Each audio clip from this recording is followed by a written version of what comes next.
यो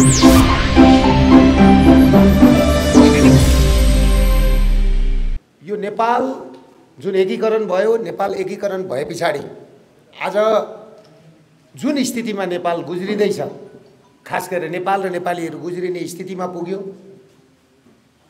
र यहाँ आज राष्ट्रियताको कुरो छ, धर्मको कुरो छ, संस्कृतिको कुरो छ।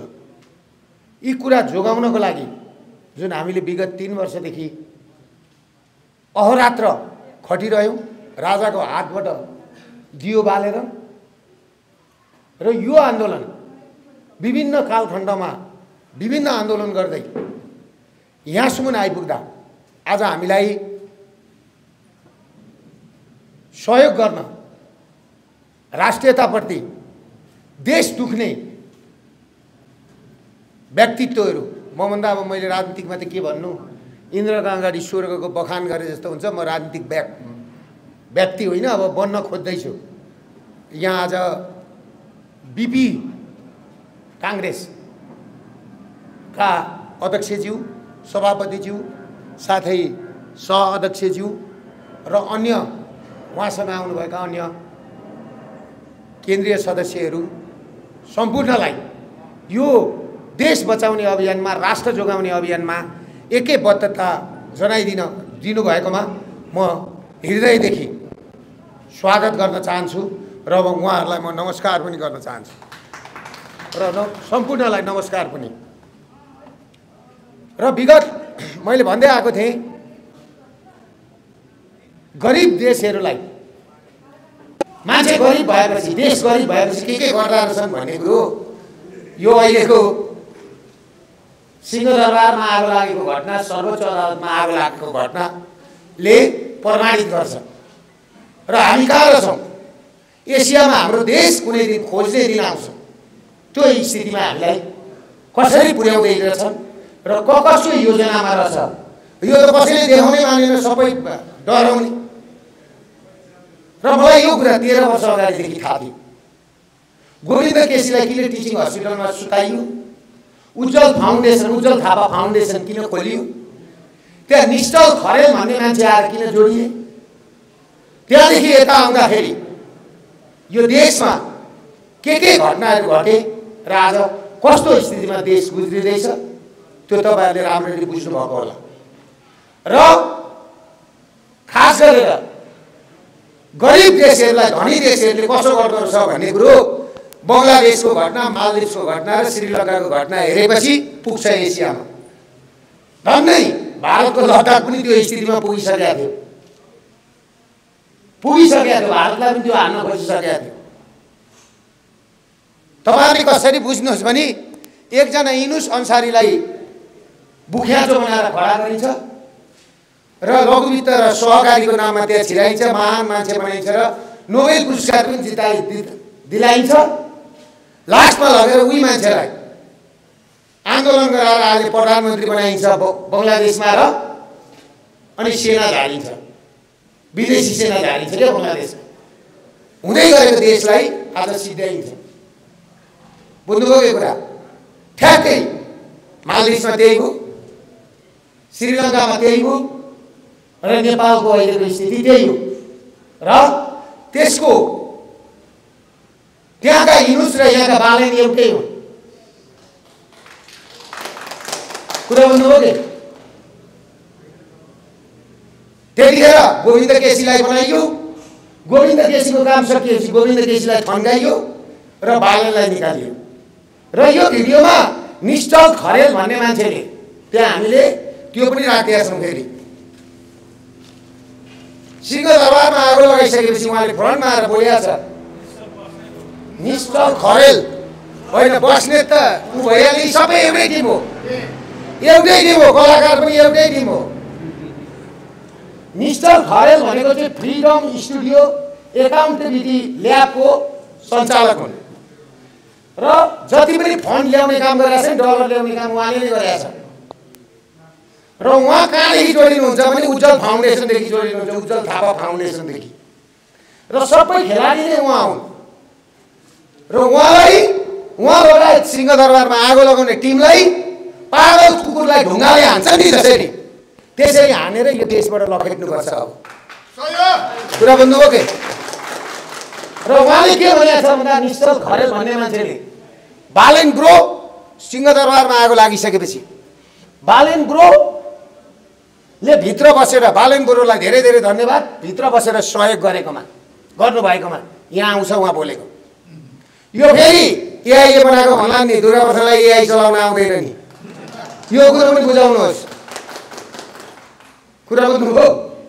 गोविन्द केसीलाई सुताएर 13 वर्षदेखि अगाडिदेखि सुरु गरेको पश्चिमाहरूको 2004 सालमा बिपी कोइराला निकाल्ने काङ्ग्रेस बनाउने 2006 सालमा कम्युनिस्ट बनाउने 2028 सालमा राजा महेन्द्रको रहस्यमय मृत्यु 2046 सालको आन्दोलन 2052 सालको जनयुद्धको परिकल्पना बाबुराम जस्तालाई निकालेर 2058 सालको आज म तपाईहरुलाई भनिदिन्छु 2058 सालमा राजदरबार हत्याकाण्ड हुँदाखेरि बाबुराम भट्टराईलाई कसरी थाहा भयो भोलिपल्ट उनले दोस्रो भण्डारखाल पर्व कोत पर्व मान्दैन भनेर भनेको छ। भनेपछि तपाईलाई एउटा कुरा के भन्छु भने दरबार हत्याकाण्डमा बाबुराम भट्टराईलाई नाकमा खुर्सानी हालेर आउँदैछ हामी जस्ता मान्छे आउन लाग्छ बाबुराम भट्टराईलाई बुझ्नुभयो? त्यो पालो आउँदैछ हामी जस्ता मान्छे आउन यिनीहरूको खैरियत छैन। अहिले रवि लामिछानेलाई निकालेर रवि लामिछानेको नेतृत्वमा जम्मै जम्मैको बाउको देश हो यो बाबुराम भट्टराईका बाउले बनाइदिएको देश हो यो। मलाई अलिकति देश दुखेपछि मलाई बोल्न आउँछ क्या कोही कोहीलाई त लेख्न आउँदो रहेछ बालनजीले त अघि राति लेखेर फेरि आफै हटाउनुभयो होइन। मैले बोल्दाखेरि एउटा शब्द बोल्दाखेरि दुर्गा प्रसाईले बोल्यो भन्थे उसलाई त लेख्दो रहेछ त जम्मै लेखेको मान्छे महान भयो होइन। हेर्नुहोस् त त्यसले गर्दाखेरि बाबुराम जस्ता मान्छेहरू बालेन जस्ता मान्छेहरू निश्चल खरेल रक्षा बोम जस्ता भावना राउतको नाम आउँदैछ होइन अहिले मन्त्रीमा त्यो तपाईँको माउथ चाहिँ राम्रो तर थुतुन अनुहार चाहिँ राम्रो माउथ चाहिँ भनेर भनेको थियो नि केशर स्थापितलाई त्यो केशव स्थापितहरूलाई फ्याँक्नको लागि बालेनलाई अघि बढाउनको लागि त्यो त्यतिखेर प्रयोग गरेको एउटा वस्तु हो। कुरा बुझ्नुभयो? त्यतिखेर प्रयोग गरेको भनेपछि पश्चिमा देशहरूले के गरेर मान्छे प्रयोग गर्दा रहेछन् सोसियल मिडिया मार्फत भन्ने कुरो मैले तपाईहरुलाई यो भिडियोबाट देखाउँछु। यो भिडियो यति सेन्सिटिभ छ अस्ति मैले 20% मात्रै देखाएको नि यो 30% हो 50% अरु 50% देखाउन बाँकी छ। म यिनीहरूलाई भन्दैछु त बालेन निश्चलहरूले कि त यहाँ आएर माफ माग्नुपर्छ हामीले गल्ती गर्यौं भनेर होइन भने सबैभन्दा पहिला यिनीहरूलाई पक्रेर कठरा घरमा ल्याउनुपर्छ। र तपाईहरुलाई एउटा कुरा म भन्छु 24 गतेका मान्छेलाई पक्रिने होइन 23 गते जुन बच्चाहरू मारियो बच्चाहरू मराउँदाखेरि नि पुलिसको गोलीले मरेको छैन र 11 बजीदेखि 1:30 बजीसम्म बच्चाहरूले गरेको आन्दोलन छन् जुन जिन्जी भाइ बहिनीहरूले गरेको आन्दोलन ठीक थियो। जतिखेर बालेनको गाडीमा पानी आउँछ त्यो पानी भित्र नि केमिकल मिसाएको पानी थियो त्यो पानी जब बाँडिन्छ त्यो पानी खाएपछि मान्छे लुगा खोल्छ मान्छे पुलिसको हतियार खोल्छ मान्छे पुलिसको ड्रेस खोलेर लगाउँछ अचेत अवस्थामा के गर्ने भन्ने कुरो थाहा हुँदैन। त्यस्तो आन्दोलन हुँदैन जति पानी बाँडिन्छ नि त्यो पानी खाएपछि मान्छेहरू अचेत अवस्थामा मान्छेहरूले सिंहदरबार सर्वोच्च अदालतदेखि लिएर माध्यता आगो लगाए पुलिसका हतियार खोज्ने काम गरेर पुलिसका हतियार पड्काउने काम गरेको छ। भनेपछि कुन आटले हतियार पड्कायो भन्दा होसमा नआएर हो बेहोसीमा गरेको। त्यसले गर्दाखेरि ती मान्छेलाई पुलिसले पक्रिनु भन्दा त्यो पानी बोकेर पानी बाँड्न आउने मान्छेलाई पक्रिनु पर्यो। त्यो पानीमा केमिकल मिसाएको थियो। कुरा बुझ्नुभयो के?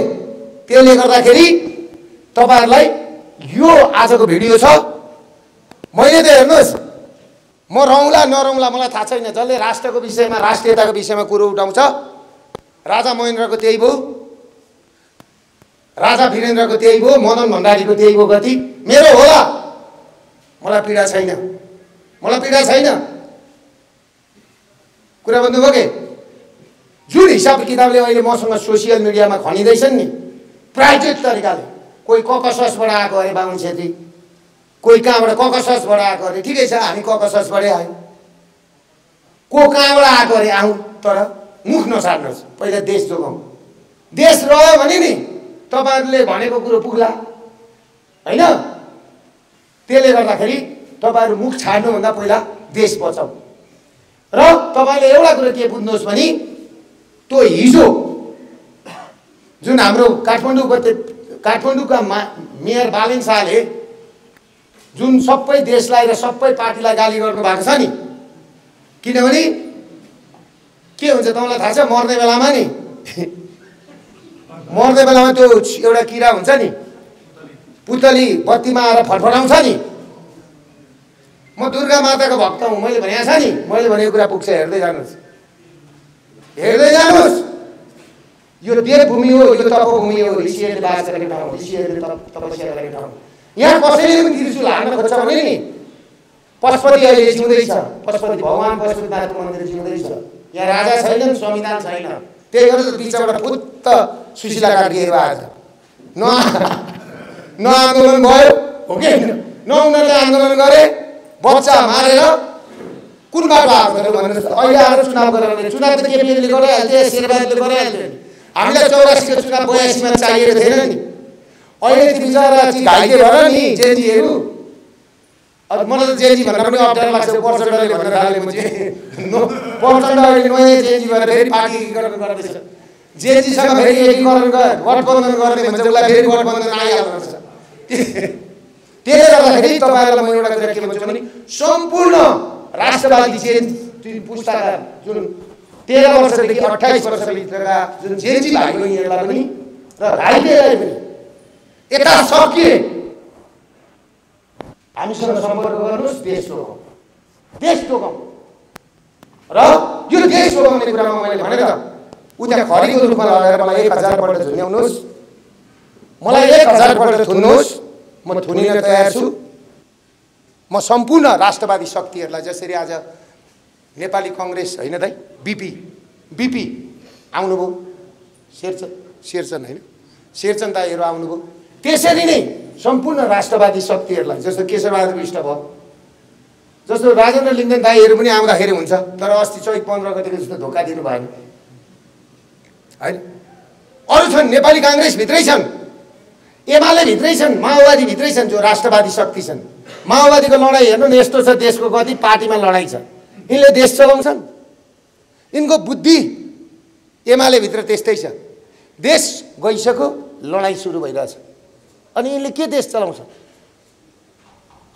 त्यसले गर्दाखेरि सम्पूर्ण व्यापारी, व्यवसायी, उद्योगी, सम्पूर्ण राष्ट्रवादी शक्तिहरूलाई गोलबद्ध भएर मङ्सिर 7 गते व्यवस्था परिवर्तन, संविधान परिवर्तन, व्यवस्था परिवर्तनको अभियानमा साथ दिनु होला। र अर्को कुरा, हामीले आन्दोलन त आह्वान गरिसकेका छ, र हाम्रो आन्दोलनमा एउटा प्लान छ यिनीहरूको कि दुर्गा प्रसादलाई मार्नु पर्यो।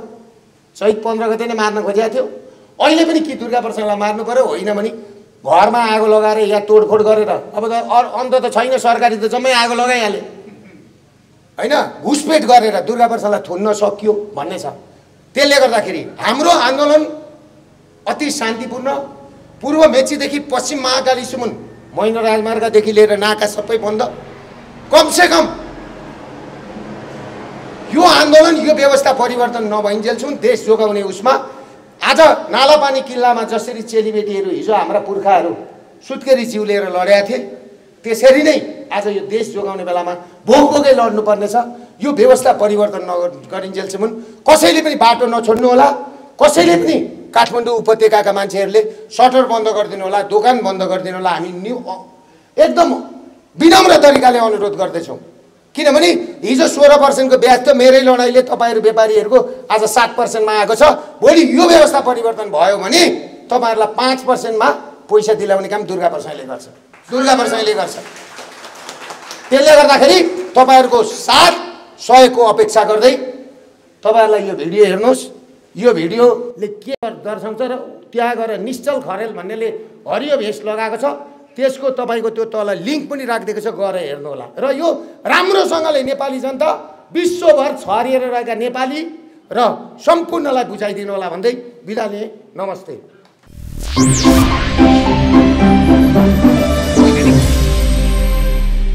नमस्कार सम्पूर्ण मेरा प्यारा दाजुभाइ दिदीबहिनीहरुमा, हामीले र हाम्रो अभियानले निरन्तर यस्ता भण्डाफोरहरू जुन राष्ट्रप्रति देशप्रति, राष्ट्रियताप्रति, धर्मप्रति, संस्कृतिप्रति, संस्कारप्रति जसले देशद्रोही, राष्ट्रद्रोही, धर्मद्रोही काम गरेको छ त्यसको हामीले विगत 3 वर्षदेखि भण्डाफोर गर्दै आइरहेका थियौं। यो भण्डाफोर गर्ने कार्य अन्तर्गत गएको भदौ 23 र 24 गतेको जेनजी आन्दोलन कसरी भयो, जेनजी आन्दोलनलाई कसरी हाइजेक गरियो, जेनजी आन्दोलन कहाँबाट चल्यो, के कारणबाट चल्यो र को थिए यसमा इन्भल्भ भन्ने कुरा हामीले 10 देखि 15% मात्रै देखाएका थियौं। र फेरि आज हामी नयाँ तरिकाको अर्को कुन एनजीओ, कुन आईएनजीओ कसरी समाज भड्काउँछन्, पहिला समाजमा कसरी विष भर्छन्, समाजमा पनि कस्ता मान्छे खोज्दा छन्, पढेका, लेखेका, जान्ने तर बिक्ने, किन्ने, खरिद हुने मान्छे, बिक्ने मान्छे खोजेर कसरी अघि बढ्दो रहेछ भन्ने कुरो अरु 30% हामीले यसमा सार्वजनिक गर्दैछौं। यसमा कतिजनालाई अप्ठ्यारो पर्ला, कतिलाई के पर्ला, त्यसमा म क्षमा पनि माग्दै सम्पूर्ण नेपालीहरूलाई अझ राम्रोसँगले बुझ्न, त्यसमा पनि लागु औषधको नशा जस्तो यो एनजीओ आईएनजीओले जुन हिसाब किताबले तपाईहरुलाई डलर खुवाएर विभिन्न होटलहरुमा सेमिनार गराएर खराब लतमा लागेको छ, त्यहाँबाट म सम्पूर्ण युवाहरूलाई देश बचाउन, राष्ट्र बचाउन फर्किन म यसै भिडियो मार्फत म आग्रह पनि गर्दछु। त्यसैले गर्दाखेरि म सम्पूर्णमा यो कुरो जानकारी गराउन चाहन्छु। हामीले अघिल्लो भिडियोमा विदेशीहरूले आईएनजीओ एनजीओ मार्फत फन्डिङ गरेका एनईडी र बारबारा फाउन्डेसन भन्ने संस्थाले कसरी बंगलादेश, मालदिव्स तथा नेपालको तख्ता प्लटमा फन्डिङ गरेर कसरी सरकार गठन हुँदैछ भन्ने विषयको भण्डाफोर गर्यौं, जसले गर्दा यो देश सखाउने खेलमा आबद्ध गिरोह रक्षात्मक बन्न पुगेको छ। आज आम जनसमुदायमा हाम्रा दुवै छिमेकी मुलुक चीन र भारत पनि सचेत भए र यी सत्ता प्लट गर्नेहरूको विरुद्ध आज देशमा, खास गरेर हाम्रो देशमा नेपालमा विद्रोहको माहौल बनेको छ। आजको भिडियो मार्फत हामी थप केही प्रमाण सहित यो ग्रान्ड डिजाइन कसरी भयो र यिनीहरूको गतिविधि बारे थप सचेत बनाउन साथै यो अपराधमा जान वा अनजानमा संलग्न भएका भ्रमित कलिला जेनजी उपमा दिएका युवाहरूलाई पनि बाटो बिराउनु भएको छ। बाटो सुधार्न हामी हार्दिक अपील गर्दछौं। यति देखाउँदा पनि यदि यो गिरोहले आत्मसमर्पण गरेन भने केही समयपछि हामी अन्तिम भिडियो ल्याउने नै छौं। हामीले यो बीचमा 2004 सालमा नेपाली कांग्रेसको उदय, 2006 सालमा कम्युनिस्टको उदय, 2028 सालमा राजा महेन्द्रको रहस्यमय मृत्यु र 2052 सालमा माओवादीको उदय, 2072 सालसम्म संविधान लाद्न पश्चिमा मुलुकहरूले कसरी सफल भयो भन्ने घटनाक्रम सहित नेपाली जनतालाई सचेत गराउने काम गरेका छौं। आज हामी 2072 सालको संविधान पछि भएका घटनाक्रम, जेनजी आन्दोलन र अहिलेको नयाँ खेलको भण्डाफोर गर्दछौं। 2072 सालमा USAID office of transaction initiative open society फाउन्डेसनको व्यापक लगानीमा 2072 को संविधान जारी भएपछि पश्चिमाले आफैले जारी गरेको संविधानको रक्षार्थ नेपालका न्यायालयका केही हस्तीहरूलाई नेपाल ल सोसाइटी नामक एनजीओ अन्तर्गतको कन्स्टिट्युसन वाच ग्रुप भन्ने समूहमा राखेको छ, जसको नेतृत्व कल्याण श्रेष्ठले गर्नु भएको छ। यही संस्थामा एडभोकेट इन्दु तुलाधरज्यू पनि हुनुहुन्छ। यो विषय एकछिन चर्चा गर्दा ठिकै हुन्छ भन्ने हामीलाई लागेको छ। वुमेन्स डेमोक्रेटिक नेटवर्क WDN बाहिरबाट हेर्दा महिला सशक्तिकरणको कुरा गर्छ, महिला नेतृत्वको कुरा गर्दछ, जुन राम्रो देखिन्छ। तर यसको भित्री इन्जिनियरिङ हेर्दा जुन देशमा यो क्रियाशील छ त्यहाँ कु सफल हुन्छ, त्यहाँ अन्तरिम सरकार गठन गर्दा महिला नेतृत्व ल्याइदा समाजले त्यो कु सजिलै पचाउने वातावरण निर्माण गर्ने देखिन्छ। एकपटक सोचौं, नेपालमा पश्चिम पुँजीवादी विचारधारा अथवा नेपाली कांग्रेससँग विचार मिल्ने अनि आईआरआई की सदस्य इन्दु तुलाधरको नेपाल ल सोसाइटी नेटवर्क न्याय क्षेत्रमा आबद्ध पश्चिमले बनाएको संविधान कुरेर राखेको कन्स्टिट्युसन वाच ग्रुप निकट अनि महिला पात्र को हुन सक्छ। त्यसैले सुशीला कार्कीजीलाई योजनाबद्ध तरिकाले मैदानमा उतारियो र उत्तेजनात्मक अभिव्यक्ति दिन लगाइयो। राजीनामा दिएर मात्रै हुँदैन, यो हत्याको जिम्मा लिएर कटघरामा उभिनु। उद्देश्य र योजना थियो नयाँ महिला प्रधानमन्त्री जसलाई नेपाली समाजले सजिलै स्वीकारोस्। त्यसैले यो संविधान जुक्तिले बाँचेको होइन, बचाइएको हो। भन्नुस् कन्स्टिट्युसन वाच ग्रुप र वुमेन्स डेमोक्रेटिक नेटवर्क दुवै सफल भए। पश्चिमले आफै बनाएको संविधान आफै किन फाल्थ्यो र, हैन त? हो, नेपालमा महिला नेतृत्व अभाव छ। हामी आफै महिला नेतृत्व विकासमा प्रतिबद्ध छौं। तर एकपटक सोचौं, 52% महिला मतदाता भएको देशमा आइजी याकोब अनुपमको नाममा खुलेआम निर्वाचन केन्द्रित गतिविधि भइरहेको छ। अनुपमले पार्टी हेर्दैन, जुन विचारधारामा जो संगठित भए पनि 33% महिला हुनै पर्छ भन्छ। बाहिरबाट हेर्दा यो कुरा गलत देखिँदैन, तर सोच्नुहोस्, यो दलीयताको अन्त्य गर्ने पश्चिमी मिशन हो कि होइन? कि 52% महिला मतदाता कब्जा गरेर आफ्ना नीति अनुसार निर्वाचन परिणाम निकाल्ने हतियार हो? यो कस्तो व्यवस्था हो जहाँ विदेशी आएर खुलेआम निर्वाचन केन्द्रित परियोजना सञ्चालन गर्दछ? महिला मात्र होइन, दलितको नाममा पनि त्यस्तै गतिविधि भइरहेको छ। छलाक सो घोषित दलितहरूको समानुपातिक मत केन्द्रित गर्न सफल भए भने समानुपातिक संसदमा कस्ता पात्र आउने हुन्? हुँदाहुँदै बालनको प्रयोग गरेर 28 वर्ष मुनि र माथिको पुस्ताको वर्गीकरण गर्न पश्चिम सफल भएको छ। अर्कोतर्फ 45 वर्षको सीमा तोकेर उही बालनले सिल्भर भोलुन्टियर कार्यक्रम सरकारी पैसामा सञ्चालन गर्दै आएका छन्। यो सानो विषय होइन, नेपालमा पश्चिमको पोलिटिकल इन्जिनियरिङको खेल हो जसले ठूलो दुर्घटना निम्त्याउँदैछ। उद्देश्य हो निर्वाचन अघि मतदाताको सोच नियन्त्रण गर्ने, जुन अत्यन्तै खतरनाक छ। अब कुरा गरौं जुरी नेपालको। यो संस्थालाई आईआरआईले नेपालमा लिगल आर्किटेक्टका लागि किनेको हो। उद्देश्य थियो अन्तरिम सरकार निर्माणको प्रक्रियाको व्यवस्थापन, आफ्ना इएलए वाईएस का एजेन्टहरूलाई परिआउँदा न्यायिक सहयोग उपलब्ध गराउने र पश्चिमी योजना विफल बनाउन लाग्ने नेपालीहरूलाई न्यायिक उल्झनमा पार्ने। ओम प्रकाश अर्यालले सरकार बनाउँदै गर्दा राष्ट्रपति कार्यालयमा खेलेको भूमिका, बालनको कानूनी रक्षा र लोकमानदेखि गिरिबन्धुहरूसम्म हेर्दा यो आफै पुष्टि हुन्छ, जसको पुरस्कार स्वरूप उनै ओम प्रकाश अर्याल अहिले गृहमन्त्री छन्। नेपाली जनसमुदाय यो हाम्रो आरोप होइन, समयक्रम र जुरी नेपालमा आईआरआई को लगानीले नै यसको पुष्टि गरेको हो।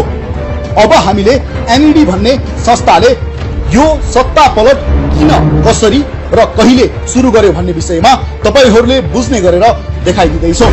जब मार्च 8, 2021 मा नेपालको सर्वोच्च अदालतले माओवादी प्रयोग गरेर एमाले कब्जा गर्ने पश्चिमको योजना पार्टी फुटाइदिएर विफल बनायो, तब जुलाई 1, 2021 देखि यो एनईडी संस्थाको मिशन नेपालमा सुरु भएको हो, जसको नाम थियो युवा नेतृत्व पारदर्शी नीति। यसको उद्देश्य थियो खरिद गर्न सकिने युवा नेतृत्व, युवा समूहको खोजी र भारत र चीनको नेपाल भित्रको प्रभावको नियन्त्रण। तर यो मिशनको भित्री लक्ष्य थियो पश्चिमको आईपीएस परियोजना अन्तर्गत नेपालमा राजनैतिक वातावरण बनाउने। आईआरआईले एकतर्फ we for change, centre for social change र दलित युथ अलायन्स, हामी नेपाल, कलाकार, पत्रकार लगायत संस्थासँग सहकारी र सहभागी छनौट मापदण्ड तय गर्न छलफल चलाउन सुरु गर्यो भने अर्कोतर्फ सोलुसन कन्सल्टेन्ट प्रणाली मार्फत सर्वे गर्यो। सर्वेको मुख्य लक्ष्य थियो नेपाली समाजको अन्तर्विरोधको खोजी, युवाहरूको ब्रेन वाश स्कुलिङ। बाँकी यो आईआरआई को रिपोर्टमा आफै हेर्नुहोस्। सर्वेपछि तयार गरिन्छ इएलए वाईएस पाठ्यक्रम। पाठ्यक्रमको मुख्य विषय थियो बुढा नेताले गर्दा युवा नेतृत्वमा आउन सकेनन्, भारत र चीनले गर्दा नेपाल विकास हुन सकेन। यही पाठ्यक्रमले अहिले देखिएका युवा भ्रमित छन्। त्यसपछि चुनावको घोषणा हुन स्थानीय चुनावमा बालेन्द्र शाहलाई centre for media research CMR Nepal पत्रकार समूह प्रयोग गरेर देवत्वकरण गरिन्छ र उनीहरूलाई पहिलो सफलता मिल्छ। सोही समयमा सुदन गुरुङलाई धरानमा हर्क सम्पाङ विरुद्ध प्रयोग गरिन्छ, त्यही उनीहरू विफल हुन्छन्। सीएमआर नेपाल पनि आईआरआईबाट डलर लिने संस्था हो र नेपालमा मिडिया म्यानिपुलेसनको काम गर्दछ। त्यसपछि आउँछ संसदीय निर्वाचन। चुनाव अघि रविलाई केन्द्रमा राखेर इएलए वाईएस का विद्यार्थी तोसिमा, सुमना, सोभिता, गणेश कार्की, पुकार बम लगायतका झुण्ड बटुलेर रविको नेतृत्वमा रासोपा बनाइन्छ र pre election colour revolution trial गरिन्छ भने गुल्मीका सागर ढकाललाई डडेलधुरा लगिन्छ। यहाँ पनि यिनीहरूलाई दोस्रो सफलता मिल्छ। त्यसपछि सुरु हुन्छ मिशन 84। आईआरआई गुपचुप रूपमा 84 को चुनावी तयारीको लागि क्रियाशील हुन्छ। यही मिशन अन्तर्गत महिलाको लागि आईजीएफएफ अनुपम, दलितको लागि दलित अभियान, चुनावी माहौलको लागि सीएमआर नेपाल, मजदुरहरूका लागि सोलिडारिटी सेन्टर, तिब्बतीका लागि चाइना इन द वर्ल्ड लगायत अमेरिकामा दर्ता रहेका ग्लोबल प्रपोज ग्रुप अन्तर्गतको वी हेल्प नेपाल, हामी नेपाल जस्ता संस्था क्रियाशील गराइन्छ। लक्ष्य हुन्छ बालेनको उदयको जगमा सुमना श्रेष्ठ लगायत इएलए वाइएस का विद्यार्थीहरूको राजनैतिक शक्ति निर्माण र पुराना पात्रहरू स्वर्णिम वाग्ले, गगन थापा, नारायण काशी, योगेश भट्टराई लगायतहरूको पार्टी सत्तामा उदय र पुराना र नयाँबाट 84 को चुनावमा पश्चिम अनुकूल नेपालको राजनैतिक दृश्य निर्माण र आईपीएस को अनुकूलताको निर्माण। तर अचानक 2081 सालमा पश्चिमको योजना विपरीत माओवादीको सरकार बन्छ अनि केपी र आरजुको गठबन्धनमा सरकार गठन हुन्छ र डिजिटल बीआरआई पथवे अगाडि बढ्छ। त्यसपछि फेरि एनईडी सक्रिय हुन्छ र सुरु हुन्छ जेनजी आन्दोलनको राजनैतिक इन्जिनियरिङ। सिंहदरबार जलाउने र तख्ता पल्टाउने कुको योजना सहित उद्देश्य हुन्छ केपी ओलीको बहिर्गमन, अन्तरिम सरकार निर्माण र पार्टी भित्र महाधिवेशन मार्फत पश्चिम अनुकूल नेतृत्व स्थापना। 2081 सालमा आईआरआईले सीएसआईआर सर्वे गरेको छ, त्यो हामीले यहाँ राखिदिएका छौं, गुगलमा पनि भेटिन्छ। खास गरी देशका सुरक्षा विज्ञले त्यसको विश्लेषण गर्नु अत्यन्त जरुरी छ। त्यहाँ सर्वेक्षणका केही विषयहरू गम्भीर छन्। कति जनता कुन सामाजिक सञ्जाल कति प्रयोग गर्छन्, अहिलेका पार्टी ठिक छन् कि नयाँ पार्टी आउँदा ठिक हुन्छ, कति जनता अहिलेको व्यवस्थामा खुसी छन्, कति प्रतिशत मतदाता कुन उमेर समूहका छन्, कति युवा विदेश जाने मानसिकतामा छन् र कुन जातिका कति मतदाता छन्, यी सबै कुरा त्यहाँ उल्लेख छन्। पश्चिमले यस्तो डेटा संकलन र विश्लेषण गरेर मात्र सत्ता परिवर्तनको राजनैतिक इन्जिनियरिङ गर्ने गर्छ, जुन कुरा हाम्रा संयन्त्रले थाहा नै पाउँदैनन्। जेनजी आन्दोलनको डिजाइन यही संस्थाले यही सर्वे डाटाको आधारमा गरेको हो। सबैले एकपटक यो विषय गम्भीर भएर हेर्नुहोस्। यही सर्वेक्षणको नतिजा हेर्ने हो भने 58% जनता मात्र यो व्यवस्थाको साथमा छन्। 42% जनता 2081 सालमै व्यवस्था परिवर्तनको पक्षमा थिए। अहिले यो नाङ्गो वैदेशिक हस्तक्षेप र आईएनजीओ को सरकार देखेपछि यो अभिमत बढेर 80% जनता व्यवस्था परिवर्तनको पक्षमा पुगेका छन्। त्यसैले पनि अबको परिवर्तनमा साथ दिन हामी सुरक्षा संयन्त्रलाई अपील गर्दछौं। हामीले बिर्सन नहुने कुरा के हो भने बालेनको सिंहदरबार जलाउने धम्की र सीएसआईआर आईआरआई अन्तर्गत द्वारा गरिएको 2024 को सर्वेक्षणको समय आपसमा मेल खान्छ।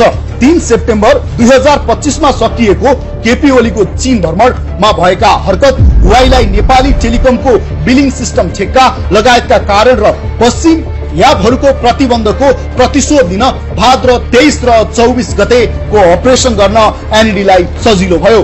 हामीले अघिल्लो भिडियोमा एकाउन्टेबिलिटी ल्याब, फ्रिडम स्टुडियो लगायतका संस्थाले कसरी नेपो बेबी ट्रेन्ड चलाए भन्ने देखाइसकेका छौं। त्यो भिड जम्मा गर्ने कार्य थियो। त्यो दिन 33% फेक आइडीहरूको प्रयोग भएको इजरायली अनुसन्धानकर्ताहरूले पुष्टि गरेका छन्।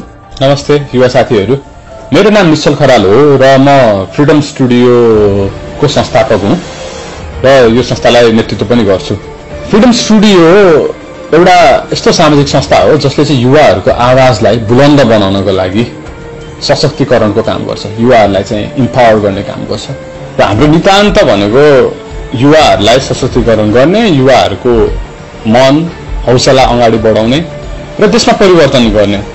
म के भन्न चाहन्छु भने यङ पिपुललाई इन्भेस्टमेन्ट चाहिन्छ र हामी त्यो चाहिँ क्रिएट गरौँ न त, इन्भाइरोमेन्ट क्रिएट गरौँ भनेर लागिरहेको र त्यसमा कुनै पनि रिग्रेट छैन मलाई। र आइ एम भेरी ह्याप्पी कि यो जुन चाहिँ जेनजीको प्रोटेस्टबाट जुन चेन्ज आएको छ, आइ एम सो ह्याप्पी होइन, एकदम राम्रो भएको छ।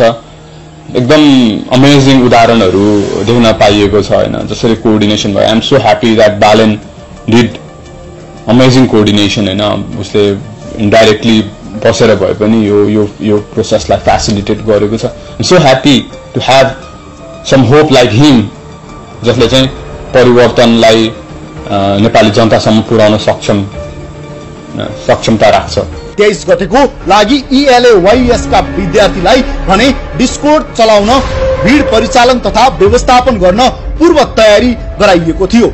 चाइना इन द ओल्ड मार्फत चिओबीलाई भीड भड्काउन प्रयोग गरेको थियो, जसकारण 23 गतेको घटना हुन पुग्यो। यो पुष्टि भइसकेको छ। 24 गतेको लागि 77 वटा जिल्लामा मुख्य पार्टीका ट्रेड युनियनहरू प्रयोग भए, जुन कुरा अहिलेका दलहरूले एक आपसमा गरिराखेका आरोप प्रत्यारोपले पुष्टि गर्दछ। सबै दलका ट्रेड युनियनहरू अहिले आईआरआई सोलिडारिटी सेन्टरका कब्जामा छन्। यसरी कु गरियो। फलस्वरूप डब्ल्युडिएनले महिला प्रधानमन्त्री पायो।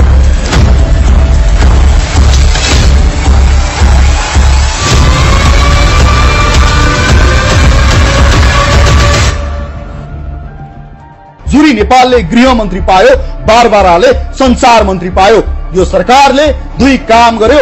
एक, हुवाईको नेपाल टेलिकम बिलिङ सिस्टमको ठेक्का प्रक्रिया तोड्यो। दुई, बीआरआई पास गर्ने मन्त्रीलाई जेल हाल्यो। यसरी यो पश्चिमाको कठपुतली सरकार हाम्रा छिमेकी विरुद्ध प्रयोग हुँदै जानेछ। प्रायोजित जेनजी आन्दोलनले आफ्नो मुख्य कार्यभार भने पूरा गरेको छ। चीन निकट पुगेको सरकार परिवर्तन, आफ्ना लगानी गरिएका व्यक्ति आईएनजीओ लगायतको अन्तरिम सरकार गठन, मुख्य पार्टी भित्र जबरजस्ती महाधिवेशन। यहाँ पनि इआले वाइएसको योजना आफ्नै लगानीमा बनाएको 72 को संविधान भित्रबाट अन्तरिम सरकार गठन, रोड म्याप, सेनासँग वार्ता र सांसद विघटनको एक मात्र बाटो र 24 गते साँझ बालेनको सोही सेनासँग वार्ता र संसद विघटन एजेन्डा स्टाटस मार्फत आउनु पनि संयोग नै होला। अब विभिन्न आवरणमा भएका इआले वाइएसका झुण्डलाई सुमनाको नेतृत्वमा एकै ठाउँमा जम्मा गरेर नेपाली जनतालाई अर्को धोका दिने खेल रचिँदैछ। आजको दिनमा हामीले यो सत्यलाई उजागर गर्न बाध्यतामा छौं। सुमना श्रेष्ठ सन् 2015 मा नेपाल आएर विवेकशील साझामा जोडिएकी हुन् र उनका श्रीमान पवेल स्काविन्स्की हुन्। उनको अध्ययन इकोनोमिक्स हो, तर नेपाल आउन अगाडि उनी पोल्यान्डका पोलिस पत्रकार हुन्। उनी 2015 अगाडि नै अमुक संस्था मार्फत नेपाल र भारतमा क्रियाशील थिए। उनले नेपालको गढीमाई मेलाको डकुमेन्ट्री समेत पहिले नै बनाइसकेका हुन्। उनी 2072 को संविधान पछि नेपालमा ग्लोबल प्रपोज ग्रुप जीपीएस मार्फत वी हेल्प नेपाल नामक आईएनजीओ चलाउँछन्, जसको दर्ता अमेरिकामा छ। VIN, PISL, वास जस्ता संस्थामा $6 लाख बढी रकम नेपाल भित्राइसकेको छ। सुमना आफै नेपाल आउनु अगाडि बोस्टन कन्सल्टिङ ग्रुप BCG संस्थामा काम गर्थिन्, जुन संस्था अमेरिकाको डिपार्टमेन्ट अफ डिफेन्स सँग आफ्नो BCC फेडरल कोर्ट मार्फत काम गर्छ। यो संस्था बारे थप बुझ्न यसले इजरायल र गाजा युद्धमा खेलेको भूमिकाको बारेमा गुगल गर्नुहोला। सुमना यो सँगै सिटी ग्रुप सँग आबद्ध थिइन्, जसको काम संसारभर डलर घुमाउने हो। सन् 2013 सम्म नेपाल राष्ट्र बैंकले यही संस्था मार्फत डलर साट्ने काम गर्थ्यो। अहिले पनि यो सिटी ग्रुप नेपालमा एक्टिभ छ, तर अफिस छैन। अमेरिकाले यही संस्था मार्फत नेपालमा आफ्नो गोप्य मनी लन्ड्रिङको काम गर्दै आएको छ, जसमा थुप्रै नेताहरू पनि मुछिन्छन्। त्यो हामी अर्को भिडियोमा देखाउनेछौं। यो सँगै सुमना सांसद हुन अगाडि फ्यूज मेसिन आईएनसी सँग आबद्ध थिइन्, जुन आईची को एआई कम्पनी हो। रोचक पक्ष के हो भने BCG ग्रुपले यो अमेरिकन डिफेन्स, डलर लन्ड्रिङ र एआई सुरक्षा लगायतका काम अमेरिकाका लागि गर्छ। युट्युबमा भएको सुमनाको बायोग्राफी आफै हेर्नुहोला। Hi, my name is Sumana Shrestha. I was born and brought up in Nepal. विक्रमीसम्म 2072 सालभन्दा अघि सुमना अमेरिका बोस्टन कन्सल्टिङ ग्रुपमा परामर्शदाताका रूपमा कार्यरत थिइन्। त्यसअघि ट्रेड एनालिस्ट, वाणिज्य विश्लेषकका रूपमा उनी सिटी ग्रुप समेतमा काम गरिसकेकी थिए। अब कुरा गरौं सुदन गुरुङको। जब सुदन इएलए वाइएस मार्फत भर्ती भए तब उनलाई पहिले धरान पठाइयो। त्यसपछि बंगलादेशमा ब्राक यूएसए नेटवर्कमा जोडियो। बंगलादेशमा ब्राक यूएसए 3 वटा मोर्चामा काम गर्छ। पहिलो ब्राक युनिभर्सिटी, जहाँबाट त्यहाँको विद्यार्थी आन्दोलन सुरु गराइयो। दोस्रो ब्राक एनजीओ, जसले म्यानमारबाट 1992 मा भागेर आएका रोहिंगाहरू बस्ने कोक्स बजार क्षेत्रको व्यवस्थापन गर्छ। तेस्रो ब्राक बीआईडीजी, जसले अहिलेको युनुस सरकारको व्यवस्थापन गर्छ। मान्नुस् अहिले बंगलादेश ब्राक यूएसए को नियन्त्रणमा छ र त्यहाँ हाम्रो सुदन गुरुङ जोडिएका छन्। पछिल्ला केही वर्षमा रोहिंगाहरूको हाम्रो दक्षिणी सीमामा व्यापक उपस्थिति देखिएको छ। कपन गुम्बा तल त उनीहरूको घोषित बस्ती नै छ। रोचक कुरा के छ भने सुमना श्रेष्ठका श्रीमान पावेलको संस्था वी हेल्प नेपाल पनि कपन गुम्बा तलतिर र पाँचथर जिल्लामा क्रियाशील छ। यो भन्दा बढी अहिले हामी देखाउँदैनौ। तपाई आफै सक्षम हुनुहुन्छ। थप जानकारीका लागि गुगल गर्नुहोस्। यी सबै देख्दै गर्दा मलाई रातिमा निद्रा लाग्दैन। हाम्रा नवयुवाहरूले कस्ता झुण्डलाई आफ्ना आइकन मानेका छन्, नेता मानेका छन्। ELA मा भर्ती भएका साथीहरूलाई पनि मेरो प्रश्न छ, भारत र चीनले गर्दा नेपालको विकास नभएको हो कि 28 सालमा राजा महेन्द्रको हत्याले नभएको हो? मेरो प्रश्न। एकपटक छातीमा हात राखेर सोच्नुहोस् त, राजा महेन्द्र अझ 10 वर्ष जीवित रहेको भए नेपालमा कति कल कारखाना खुल्थे, नेपाल कस्तो बन्थ्यो? 28 सालको नयाँ शिक्षा नेपाली हितमा बनेको भए आज यत्रा युवा बाहिर जानु पर्थेन। राजा महेन्द्रले UN मा नेपाल दर्ता गरे बापत अमेरिकाको खम्पा विद्रोहमा सहयोग नगर्दा आफ्नो ज्यान गुमाउनु पर्यो। सन् 1973 को USAID न्यू डाइरेक्शन्स अन्तर्गत नेपाल कसरी अस्थिरतामा फस्यो, 2062-63 मा कसरी धर्म र राष्ट्रसत्ता एकैपल्ट गुमायो, कसरी 124 जात जाति भएको देशमा जातीय राज्यको अवधारणा लादियो, कहिले पनि स्थिर सरकार नबन्ने संसदीय व्यवस्था लादियो। अब सबैले यो प्रश्नको उत्तर खोजौं के यही संविधानले देशमा स्थिरता आउला? त्यसैले नवयुवा पुराना पुस्ता सबैलाई म विनम्रताका साथ अपील गर्दछु, हामी पश्चिमको इन्डो पेसिफिक स्ट्राटेजीको शिकार भएका हौं।